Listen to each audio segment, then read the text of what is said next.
Vaterpolisti iz Zadra 1-9-5-2 svoj nastup u prvenstvu Hrvatske okončali su na 7. poziciji nakon što su u drugoj utakmici razigravanja za poredak na svom plivalištu Višnjik pobijedili Medveščaka s konačnih 14:10.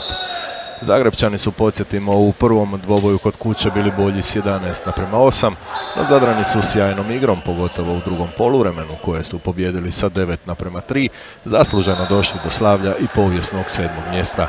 Inače, otvaranje utakmice kao i njen prvi dio u potpunosti je pripao gostima koji su nakon 2/4 imali prednost od 7:5 na svojoj strani.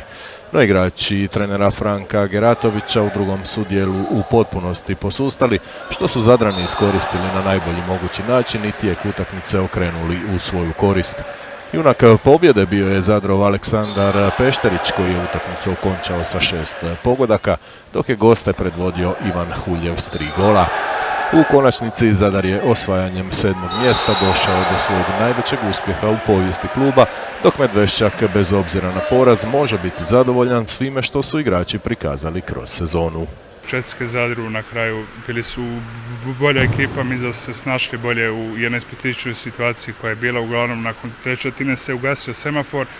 Bolje su se snašli i čestitam im na tome, ali čestitam i mojoj ekipi, apsolutno, bez obzira na sve. Stvarno su dečki dali sve od sebe i mislim da utakmica mogla oći na ovu i na onu stranu. Nažalost, 3 gola razlike nam ispalo i da nije bilo dovoljno, ali eto, bit će sreće nekad drugi put ako bude.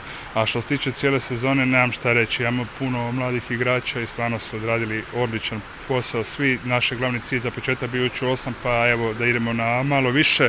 Na kraju nismo uspjeli, ali nema veze. Nakon cijele sezone koju smo imali, koja je bila jako turbulentna za nas, imali smo uspone i padove, što je normalno jer imamo dosta i mladih igrača, tako da na kraju smo odigrali drugo poluvrijeme jako dobro i u obrani i u napadu, pametno nismo dopustili neke lagane golove, odigrali smo, zatvarali smo njihov kontranapad, što nam bio najveći problem u Zagrebu i na kraju smo uspjeli tih 4 razlike koliko nam je potrebno za 7. mjesto, što je najveći uspjeh u povijesti kluba.